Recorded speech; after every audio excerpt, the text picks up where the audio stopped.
Hello and welcome to a very special program. I'm Vishnu. I'm on the deck of INS Vikrant, India's first made-in-India aircraft carrier, designed and developed by the Indian Navy and constructed by the Cochin shipyard. I'm in Kochi now, and in just a couple of months from now, when the first fighter aircraft come hammering down on this deck and the ship gets ready for all operations, India will have a genuine force multiplier, something that can take on the increasing challenge or the threat of the Chinese Navy, or for that matter, the Pakistani Navy operating in the Indian Ocean region.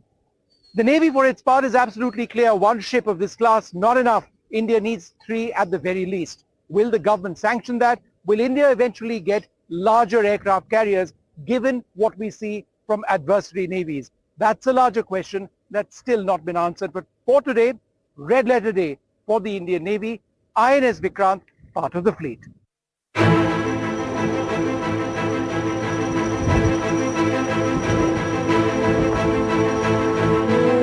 At a time when India faces more threats along our maritime frontiers than perhaps ever before, this ship is a symbol of defiance, a platform that is meant to assert India's maritime interests across the Indian Ocean region.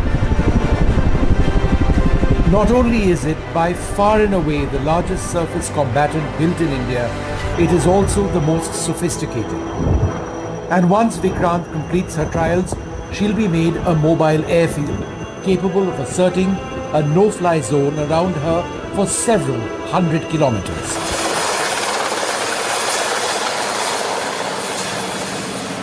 She'll be at the center of an Indian carrier battle group, surrounded by her escort destroyers, frigates and submarines, the most formidable maritime force for power projection that India has ever mustered.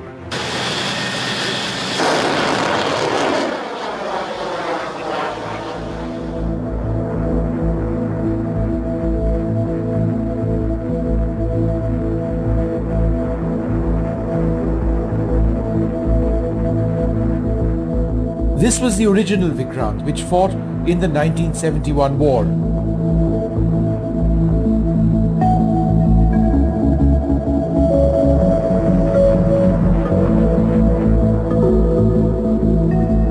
Her fighters were French-made Alizés and British Seahawks.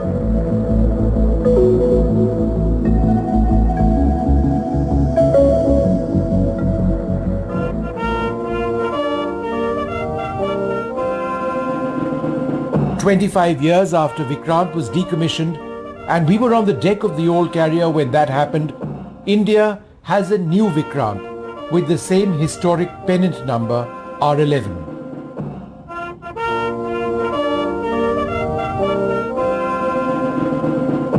I must really actually salute our predecessors who actually planned the growth of the Navy. And the requirement of 3 aircraft carriers appears in the first plan of the force-level structuring of the Indian Navy post-independence. There is no doubt in my mind that we require 3 aircraft carriers, 1 on each seaboard, the west and the east, with the 3rd aircraft, if not available, under maintenance. And it would necessarily be required to protect our maritime interest in the vast expanses of the Indian Ocean region, which span almost about 27 million square nautical miles.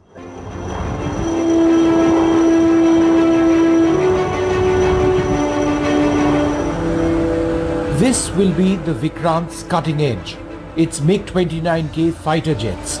In fact, Vikrant has been designed keeping this aircraft in mind.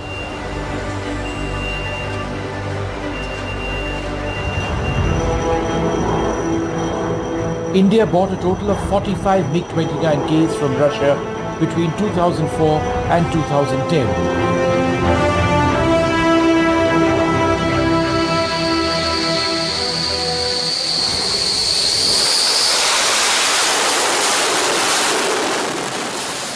These already fly off the deck of INS Vikramaditya.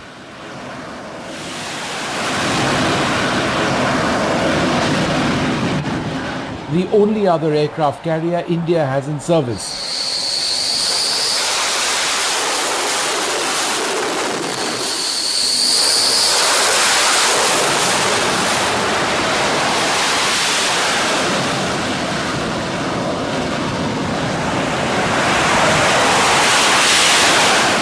Once the MiGs clear sea trials, which will begin in a few months, they'll also serve on board Vikrant.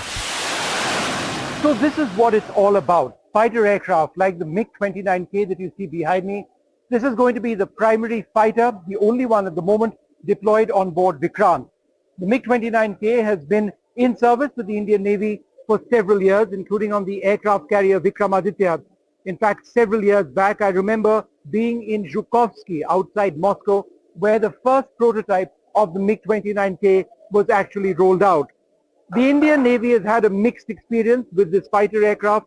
Reliability has been a concern, something which has been asserted in Comptroller and Auditor General reports in the past. And there's also an effort to consider newer, more modern aircraft, for example, the Rafale or the F-18. But for that to actually become a deal process is an altogether different story. For now, as far as Vikrant is concerned, it is the MiG-29K which will remain its primary defensive and offensive fighter aircraft for all operations. We are extremely excited and we are looking forward to it. Meet the Captain Air on board Vikrant. He's in charge of all aviation operations, helicopters and aircraft from the deck of the aircraft carrier. I am the head of the air department of the ship. So I look at all the organization on board the ship and the whole entire air department, including the squadron. The MiG-29K lands on board the ship. The first thing is that the aircraft is very, very specifically designed. So it's not an Air Force aircraft that is just modified and you can put it on deck. It's a very, very specialized aircraft. The ship is moving. There are dynamics involved with that. The precision required is extremely high. Just to give you an example, an error of 1 meter causes a difference of about 15 meters in the landing point. And the error margin available is very, very small. We have to be within a few meters of the landing spot, otherwise we don't get a wire. So these are the things that make it extremely challenging, and especially on board this ship, the MiG-29K is a large aircraft. It has been designed by the Russians. It is quite challenging to land the aircraft on this deck. Night is a completely different ball game. It becomes much more exciting. You don't see anything until you get really in close. Even in close, you don't really see anything. One is looking at a light, the alignment of the aircraft with the ship, and his speed, and the landing just somehow happens. Nobody really understands how it really happens. So it's just an event which happens in between when all these things are going on. So we dominate quite a large area, and it is the same as all carriers around the world. We have different airspace classifications around the ship. There is a certain area wherein no one else is allowed. There is a certain other area that we dominate using our aircraft. There may be other aircraft in that area, for example, even civil airliners. We have a complete elaborate system to be able to classify them and not interfere with civil aircraft operations, whereas also maintain our dominance in the airspace above the sea.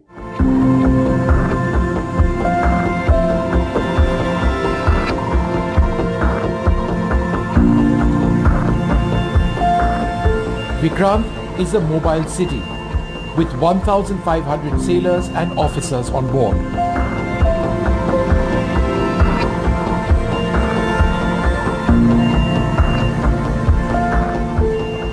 Keeping it all together while ensuring that she is fighting fit to go to war if required is the job of this man, Commodore Vidyadhar Harki, the commanding officer of the new ship.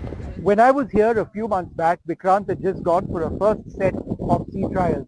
Now, several months later, the ship is ready to be commissioned. Joining us, a very special guest, the commanding officer of Vikrant, Commodore Hariki. Wonderful day ahead for you when the ship gets commissioned.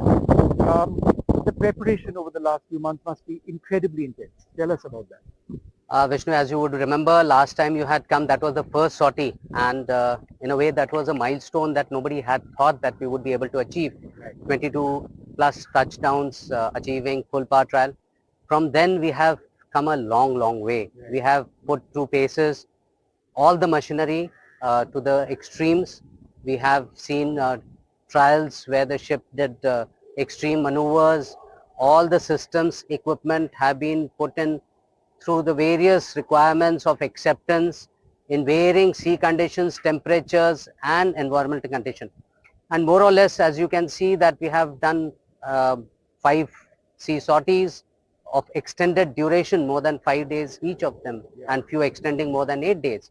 So that in itself speaks a lot of our preparedness with respect to the upcoming sorties and integration with the fleet that we intend to undertake. Yeah.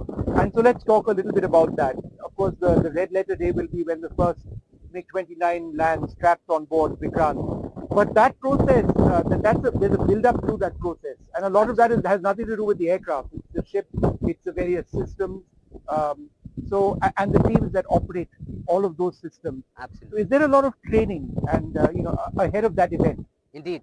As you said, it's one step at a time.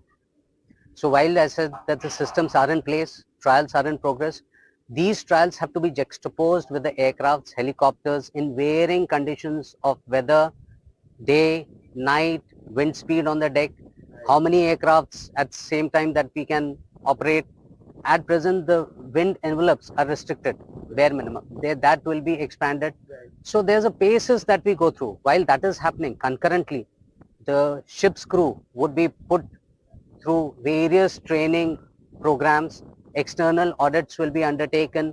We would go through written exams. We would go through drills, which would enable us to take in eventualities that may happen. Nothing would happen, I'm sure. But nonetheless, we have to be prepared. So this would be the build-up for the ultimate acid test of taking aircraft on deck. A ship is only as good as a crew. And now you've had several months to work together with a very large group of sailors and officers. Tell us a little bit about getting the team all together. I mean, that must be a huge challenge for you on a daily basis. Oh, you touch my heart. The crew is very, very close to my heart. They are the best that could be brought in at this place. And if you recollect, from the first sailing itself, majority of systems were operated by my crew. And over a period of time, they have slowly got mastered it. One part is operating it, other part is maintaining it, and the third part is to undertake defect rectification. So we have come a long way from just operating to undertaking maintenance schedule to undertaking defect rectification. And today I can say with absolute confidence that the crew is completely charged up, ready and trained to operate this platform. And for your family, it must be an incredible sight to see you as the first captain of this wonderful warship. What does it feel for your family for you to be here leading all of these sailors and officers? I would say that the adage goes, the wind behind the sail. And who is this wind? The families are these winds, and without them, a Navy sailor cannot be at sea. So their support, their steadfast support in fact, is critical for all of us to be at sea. So when we are at sea, the Navy has come of age, the systems are in place, but the family is an indissoluble component of the naval fraternity, and they are behind us in this endeavor. Steel cutting for Vikrant, the first step towards manufacture of the ship, took place in 2005. Warship grade steel was indigenized by the Steel Authority of India. Hull fabrication began in 2009 and the ship was launched in August 2013.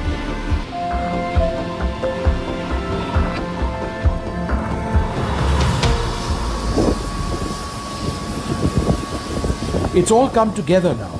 The Vikrant is essentially complete, but for its complement of Israeli surface-to-air missiles, which will be installed next year along with its Israeli-designed primary radar, the MF Star.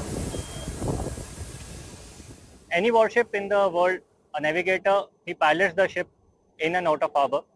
He conducts the exercises. He looks after the operations of the ship. Per se, that is the major role of a navigator.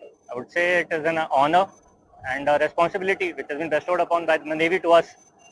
Our team has been working together for the safe navigation of the ship and for undertaking the tasks which have been assigned to us. The Vikrant is 262 meters long, 62 meters wide. The warship displaces 43,000 tons when fully loaded. She can travel at a maximum speed of 28 knots or 51 kilometers per hour and has an endurance of 7,500 nautical miles or 13,890 kilometers. There are 2,200 compartments on board.